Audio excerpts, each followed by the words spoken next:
Pada suatu hari, di sebuah kota yang padat, sungai tidak lagi bernyanyi, dan udara mulai tercemari. Namun, tidak ada warga yang peduli dengan keadaan sekitarnya, kecuali Rico, pemuda yang membawa suara perubahan. Mengapa kita hanya diam? Kalau begini terus, masa depan kota ini akan hancur. Aku tidak bisa tinggal diam. Aku harus bersuara.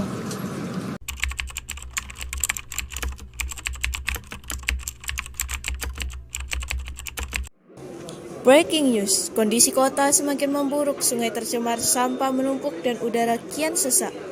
Namun seorang pemuda bernama Rico muncul dan mengajak warga bersuara. Kita bisa mengubah keadaan asal kita bersatu, kata Rico. Peristiwa ini menjadi sorotan karena menunjukkan meningkatnya kesadaran masyarakat terhadap lingkungan.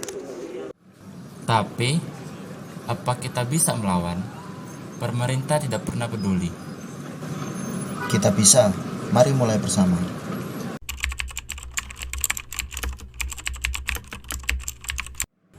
Kawan-kawan, banyak orang berkata bahwa media sosial hanya tempat hiburan.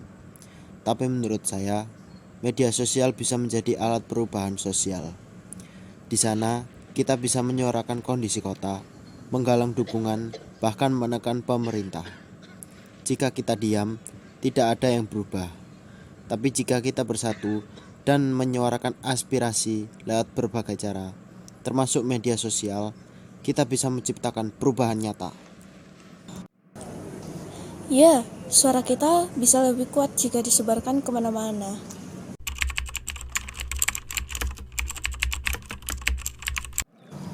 Saudaraku, kita hidup di wilayah tropis dengan curah hujan tinggi. Jika sungai kotor, banjir akan melanda kota kita.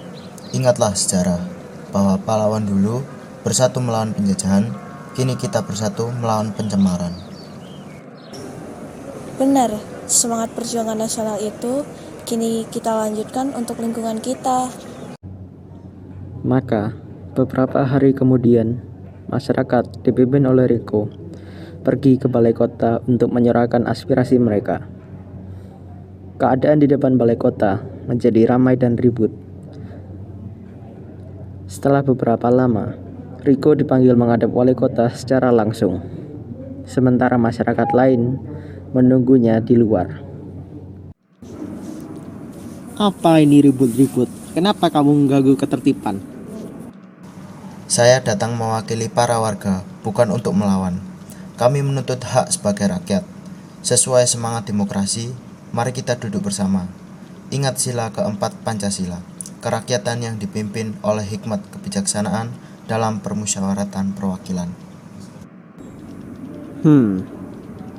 Mungkin sudah saatnya kami mendengar suara kalian. Terima kasih sudah bersedia mendengar, Pak. Selama ini, sungai di sekitar kami penuh sampah, baunya menyengat, dan saat musim hujan meluap hingga merugikan warga. Belum lagi udara di kota yang semakin sesak karena polusi. Kami hanya ingin hidup di tempat yang layak, di mana anak-anak bisa bermain dengan aman tanpa khawatir sakit.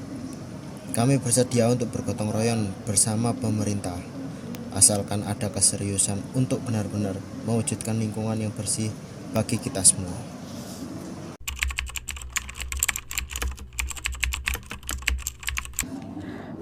Dan demikianlah, rakyat yang dulu merasa tak berdaya kini menjadi satu. Pemimpin yang tadinya tidak peduli kini membuka mata. Seperti pada kisah, keajaiban lahir bukan dari sihir, melainkan dari persatuan.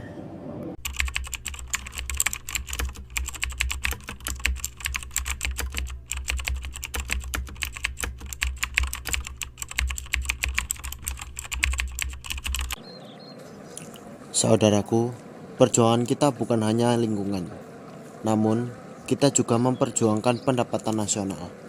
Pendapatan nasional adalah total nilai barang dan jasa negara dalam setahun, dihitung lewat produksi, pendapatan, atau pengeluaran. Jika produksi kerajinan daur ulang kita meningkat, maka pendapatan nasional pun bertambah. Mari kita buat kerajinan dari sampah plastik, lalu menjualnya. Hasilnya bisa membantu kesejahteraan warga. Lihatlah, Inilah contoh nyata dari perubahan sosial. Dari acuh tak acuh, kini kita menjadi peduli. Dari diam, kini bersatu.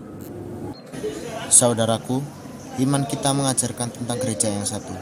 Artinya, kita dipersatukan dalam kasih dan panggilan yang sama. Jika kita bersatu menjaga kota ini, kita sedang mewujudkan persatuan itu di dalam kehidupan nyata. Maka, dari keputusasaan lahirlah harapan. Dari diam tumbuh suara. Dan dari suara tercipta perubahan. Sungai kembali berisik. Kota kembali bernafas. Kisah Riko pun menjadi legenda bahwa suara rakyat mampu mengubah nasib sebuah kota.